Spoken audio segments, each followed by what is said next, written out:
এখনকার যে সরকার আছে সেটা বৈরী সরকার, সেটা জনগণের শত্রু সরকার, তারা জনগণের জন্য কোনো ভালোবাসাই পোষণ করে না। আমি জানি আমাদের প্রশাসন এমন যে এরা ঠিক মতো কাজ করতে পারে না। আমরা যখন সংস্কারের কথা বলি তখন এই প্রশাসনকে এমনভাবে তৈরি করতে বলি যাতে মানুষের 10বার করে অভিযোগ করতে না হয়।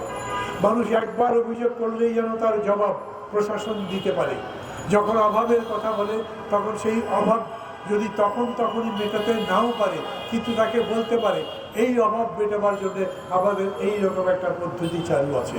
আমি এও বলি 6 মাসের মধ্যেই হয়তো সেটা পারা যায় না, কিন্তু 2 বছরের মধ্যে, 3 বছরের মধ্যে, অথবা কতদিনের মধ্যে ওই রকম একটা প্রশাসন গড়া যায়, সেই রকম একটা দেশ গড়া যায় যেই দেশে আমি নিরাপদ বোধ করব। আমি কোনো বিপদে পড়লেও আমার দেশ, আমার দেশের সরকার, আমার দেশের প্রশাসন যারা দেশ চালায় তারা অন্তত আমার অভাব অভিযোগ দূর করবার জন্য এগিয়ে আসবে। গত 15 বছর ছিল একেবারে বৈরী একটা সরকার, মানুষের দুশ্মন একটা সরকার, যারা অন্যের দুঃখে আনন্দ পেত। এক ধরনের স্যাডিজম ছিল তাদের মধ্যে। অন্যের কষ্টে আনন্দ পাওয়ার নাম ইংরেজিতে বলে স্যাডিজম।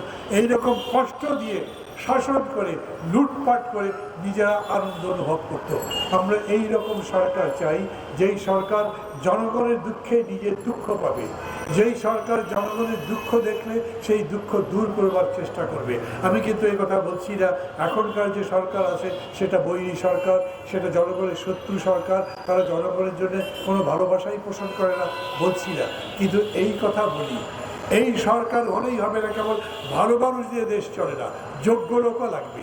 সেই রকম মানুষ যে ভালো জনগণকে ভালোবাসে এবং জনগণের কল্যাণ করতে পারে, উপকার করতে পারে, সেই রকম দেশ চাই, সেই রকম সরকার চাই। আর তার জন্যে সেই রকম প্রশাসন চাই। শুধু সেটা সিভিল অ্যাডমিনিস্ট্রেশন নয়, পুলিশ, আর্মি, যতগুলো আছে প্রত্যেকটা মানুষ দেশকে ভালোবাসবে। দেশকে ভালোবাসবে মানে দেশের মানুষগুলোকে ভালোবাসবে। আর সেই ভালোবাসা সবচেয়ে বেশি সামনে যারা বসে আছে এই ধরনের আহত, পঙ্গু, মৃত মানুষগুলোর প্রতি যাবে, যাতে আমরা বোঝাতে পারি যে আমরা মহৎ আদর্শে যারা জীবন দিয়েছেন তাদেরকে কত সম্মান করি। বন্ধুগণ, একটা সংস্কারের কথা আমরা যখন বলি তখন দেশের পরতে পরতে যত ক্লেদ আছে, যত ব্যর্থতা আছে, যত বঞ্চনা আছে, যত বৈষম্য আছে, যত শোষণ আছে, সবগুলো জায়গাতে কাজ করতে চাই যাতে এগুলো দূর করতে পারি। এবং এই কাজের নামই হচ্ছে দেশকে ভালোবাসা, দেশকে গড়া। দেখুন, এরা যখন রক্ত দিয়েছে তখন সেই রক্তের মধ্যে থেকে বীজ বাইরে এসে স্লোগান দিয়েছে নতুন বাংলাদেশ চাই, পূর্ণদেশ চাই, যেখানে জীবন মৃত্যুর সমান, যেখানে জীবনেরই কোনো মূল্য নাই, মৃত্যুকে তখন মানুষ শ্রদ্ধা করবার মতো নাই। আমরা জীবনটা এরকম করে বদলাতে চাই, দেশটা এরকম করে বদলাতে চাই। আবারও বলি যে দেশ হবে একটা ফুলের বাগানের মতো, যে দেশে আমরা ফুলের কাছে সহজে পারবো যেতে, যে দেশে আমরা মনে করি অন্তত মানুষের সম্পর্ক হবে পবিত্র, ভালোবাসার, মহত্বের, মায়া, মমতার।